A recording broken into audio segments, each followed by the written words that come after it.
Hello दोस्तों, कैसे हो? क्या हाल चाल है आप सभी लोगों के? तो यार आ चुके हैं एक और नई वीडियो के साथ वापस। तो यार आज का जो हमारा टॉपिक होने वाला है, जिस पे हम रिएक्ट करने वाले हैं, वो है साइंस ऑफ कयामत की निशानियाँ।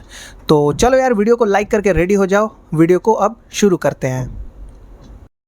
आप सल्लल्लाहु अलैहि वसल्लम की वफात से पहले उन्होंने सहाबा को बहुत सारे बातों का पहले से बता दिया था कि उनके जाने के बाद दुनिया में क्या क्या होने वाला है। एक दिन हजरत उमर रज़ियल्लाहु ताला अन्हु बाकी सहाबा के साथ आप सल्लल्लाहु अलैहि वसल्लम के पास मस्जिद नबवी में बैठे हुए थे कि अचानक एक बहुत ही रूपदार और हैंडसम आदमी मस्जिद में दाखिल हुआ। उनके कपड़े एक्सट्रीमली व्हाइट और बाल बिल्कुल ब्लैक थे। उस दिन से पहले उन्हें मदीना में किसी ने भी नहीं देखा, मतलब वो मदीना के रहने वाले नहीं थे और उनके कपड़ों और बालों से बिल्कुल ऐसा नहीं लग रहा था कि वो कहीं दूर से ट्रेवल करके मदीना आए।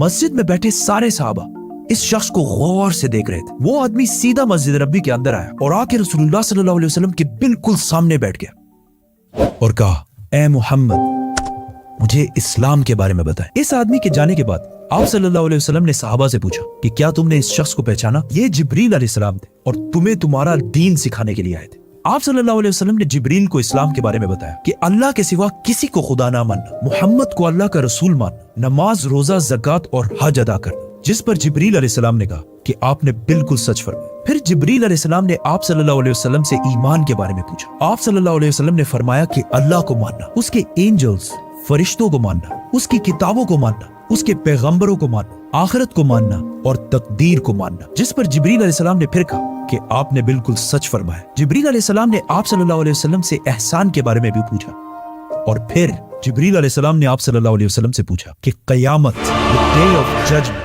कब आएगी? जिस पर आप सल्लल्लाहु अलैहि वसल्लम ने कहा कि जितना आपको पता है सिर्फ उतना ही मुझे पता है, मतलब कयामत के दिन का अल्लाह के सिवा किसी को भी नहीं पता। जिब्रील अलैहिस्सलाम ने यह सुनने के बाद फरमाया कि मुझे उस दिन के बारे में कुछ निशानियां बताएं।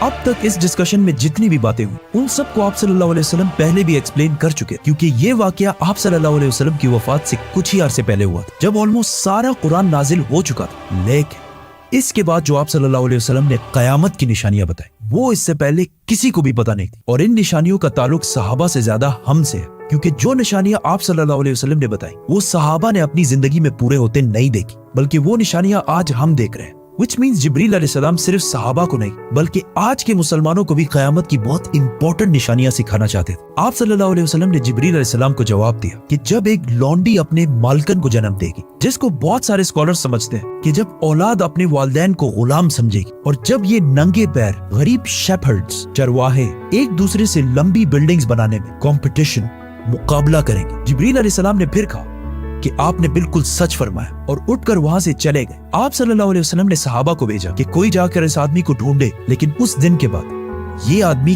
किसी को भी नहीं दिखा। Now, आप सल्लल्लाहु अलैहि वसल्लम ने नंगे पैर गरीब चरवाहों का जिक्र किया, जिन्हें उस जमाने में अरब बेडुइन्स, बद्दू कहा करते थे, जो अरब के बाकी कबीलों से हमेशा दूर रहते और कभी भी एक जगह पर नहीं रहते, बल्कि अपने जानवरों के साथ हमेशा ट्रेवल करते रहते थे, मतलब एक खाना बदोश नॉर्मैडिक जिंदगी गुजारते थे। ये इसलिए बहुत अजीब बात थी क्योंकि बद्दू पूरे अरब में सबसे गरीब कबीलों में से होते थे। सिर्फ उस जमाने में नहीं बल्कि इस हदीस के 1000 साल बाद भी ये बेडुइन्स अरब के सबसे लोअर क्लास होते थे। इसलिए सहाबा हैरान थे कि हमारी सोसाइटी के सबसे गरीब क्लास कैसे आपस में लंबी बिल्डिंग्स बनाने में मुकाबला करेंगे। आप सल्लल्लाहु अलैहि वसल्लम के बाद खिलाफत राशिदा हर तरफ फैलने के बाद दुनिया की सबसे बड़ी सुपर पावर बन गई। सिर्फ मुसलमानों में नहीं बल्कि ये उस वक्त तक इंसानों की तारीख की सबसे बड़ी एम्पायर थी, जो अलेक्जेंडर द ग्रेट और रोमन एम्पायर के जूलियस सीजर के एम्पायर से भी बहुत बड़ी थी। इसका फायदा उठाते हुए ये बेडुइन्स पूरे दुनिया में फैल गए, लेकिन फिर भी इनकी सबसे बड़ी पॉपुलेशन इसी अरब के इलाके में रही। आहिस्ता आहिस्ता वक्त गुजरता गया और इनका कल्चर बिल्कुल भी नहीं बदला। ये बेडुइन्स उसी तरह अपनी जिंदगी गुजारते रहे। आखिर 1000 साल बाद उस्मानिया खिलाफत के आखिरी जमाने में दुनिया पुराने तरीकों से एक नई इंडस्ट्रियल एज की तरफ बढ़ने लगी। तो आखिर उस्मानी खलीफा सुल्तान अब्दुल हमीद ने मुसलमानों को भी मॉडर्न दुनिया की तरफ लाने के लिए बहुत स्ट्रॉन्ग रिफॉर्म्स की और पूरी एम्पायर में बहुत सारे प्रोजेक्ट शुरू किए, जिसमें इस्तांबुल से मदीना तक एक ट्रेन भी बनाई गई। लेकिन इस ट्रेन के रास्ते में हमेशा एक बहुत बड़ी रुकावट थी, यही बेडुइन्स, क्योंकि इन्हीं बेडुइन्स ने इससे बहुत साल पहले 1757 में 20,000 हाजियों को शहीद भी किया था, जिसके बाद उस्मानिया सल्तनत इनके कल्चर को चेंज करने लगी और इन्हें खानाबदोश नॉर्मैडिक जिंदगी से एक परमानेंट इलाके में सेटल करने की कोशिश की। लेकिन बेडुइन कबीले उस्मानिया सल्तनत के इन रिफॉर्म से बिल्कुल भी खुश नहीं थे और आखिर सऊदी अरब के पहले बादशाह इब्ने सऊद ने बेडुइन्स को यूनाइट करके ऑटोमन एम्पायर के खिलाफ एक फौज बनाई और फिर ब्रिटिश की मदद से इस पूरे इलाके को फतह कर लिया, जिसे आज हम सऊदी अरेबिया कहते हैं। और कुछ सालों बाद इन इलाकों से ऑयल तेल डिस्कवर होने के बाद यही बेडुइन्स, जिनकी इससे पहले कोई औकात नहीं थी, अब दुनिया के सबसे रिच लोगों में से बने और इनमें से बहुत सारे मिलियनियर्स और बिलियनियर्स भी सामने आए। लेकिन तेल डिस्कवर होने के बाद इन सारों को पता चला कि ये ऑयल हमेशा के लिए नहीं रहने वाली, बल्कि एक दिन बहुत जल्द खत्म होने वाली है, जिसके साथ इनकी सारी लग्जरीज भी खत्म हो जाएगी। तो सबसे पहले दुबई के बादशाह शेख मोहम्मद बिन राशिद, जो एक बेडुइन बद्दू कबीले से हैं, जिन्होंने एक बार खलीज टाइम के इंटरव्यू में खुद ये कहा है कि उन्हें बेडुइन कबीले से होने पर फख्र है। उन्होंने दुबई को ऑयल से निकालकर टूरिज्म और बिजनेस की तरफ लाया और बहुत तेजी से कुछ ही सालों में दुबई दुनिया की बेस्ट सिटीज में से बन गई। और फिर कुछ सालों बाद दुनिया की सबसे लंबी बिल्डिंग बुर्जुल खलीफा भी दुबई में बनाई गई। ये अब तक इंसानों की बनाई हुई सबसे बड़ी बिल्डिंग थी। इससे पहले एक जमाने में, आज से 4500 साल पहले, इजिप्ट में फिरौनों के बनाए हुए pyramids, specifically the pyramid of Giza, इंसानों की बनाई हुई सबसे बड़ी बिल्डिंग और दुनिया की सबसे बड़ी बिल्डिंग होने का ये टाइटल इस पिरामिड के पास 3800 साल तक रहा।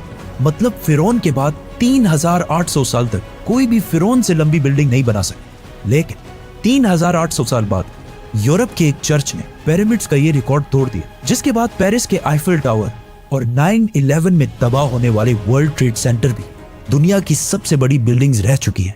इसके बारे में फिर हम बात करेंगे, तो सब्सक्राइब। दुबई के इस अजीम कामयाबी को देखकर सऊदी ने भी इसे कॉपी करना शुरू किया और मक्का में काबा के बिल्कुल सामने दुनिया की चौथी सबसे बड़ी बिल्डिंग बनाई और कुछ ही साल बाद दुनिया की सबसे बड़ी बिल्डिंग का ऐलान करती किंगडम टावर या जद्दा टावर, जो दुबई के बुर्ज खलीफा से भी बड़ी होगी और इस तरह सऊदी यूएई से आगे निकल जाएगी। इस सारे प्रोजेक्ट को हेड करने वाले का नाम अल वलीद बिन तलाल है, जो कुछ साल पहले दुनिया के सबसे अमीर अरब, जिनके कबीले का ताल्लुक अगेन एक बेडुइन कबीले से, जिसके बाद दुबई ने सऊदी से दोबारा आगे निकलने के लिए दुबई में एक नई दुनिया की सबसे बड़ी बिल्डिंग बनाने का ऐलान किया, जो इन दोनों बुर्ज खलीफा और जद्दा टावर से भी बड़ी होगी। और आजकल हर कुछ अरसे बाद बहुत तेजी से अरब में ऐसी लंबी बिल्डिंग्स के प्रोजेक्ट्स का ऐलान हो रहा है। इवन अरब कंट्रीज एक दूसरे को ये तक नहीं बता रही कि उनके अगले प्रोजेक्ट की हाइट क्या होगी, क्योंकि फिर बाकी अरब कंट्रीज उनसे आगे निकलने के लिए उससे भी बड़ी बिल्डिंग का ऐलान कर देंगे। और इस तरह लंबी बिल्डिंग्स बनाने का एक बहुत सख्त कंपटीशन इन सारे अरब ममालिक में स्टार्ट हो चुका है,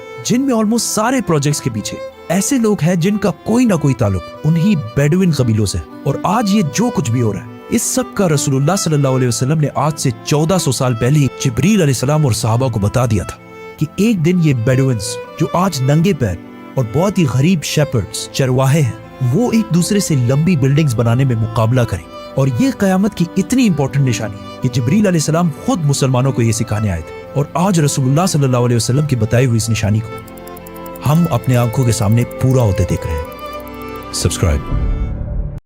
तो दोस्तों, जैसा कि आपने देखा कि कयामत की कुछ निशानियों के बारे में डिटेल में बात किया गया है इस वीडियो में, तो आपका क्या कहना है इन वीडियोस के बारे में, या जो भी आपने अभी वीडियो में देखा, सीखा, समझा, सुना, जो भी है आप कमेंट कर सकते हो। और भी बहुत सारी निशानियां हैं जिनके बारे में आपको पता होगा कुछ, और बहुत सारी चीज़ें ऐसी हैं जो कि लोगों को देखना पसंद है, जानना पसंद है और नॉलेज लेना पसंद है according to Quran, according to Islam, क़यामत के बारे में। तो मैं सोच रहा हूँ अगली वीडियोस भी क़यामत के ऊपर बनाऊँ, या तो फिर आपको कुछ और वीडियोस देखना है जिसके ऊपर मैं रिएक्ट करूँ, तो आप कमेंट कर सकते हो, कमेंट करके बता सकते हो।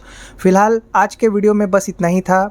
वीडियो अच्छा लगा हो तो वीडियो को लाइक कर देना, शेयर कर देना अपने दोस्तों के साथ, और चैनल पे पहली बार आए हो तो सब्सक्राइब भी कर लेना, बेल आइकन को ऑल पे प्रेस कर लेना, ताकि जब भी वीडियो अपलोड हो सबसे पहले आपको नोटिफिकेशन मिल जाए। तो चलो दोस्तों, मिलते हैं अपनी अगली वीडियो में, तब तक के लिए take care and good bye.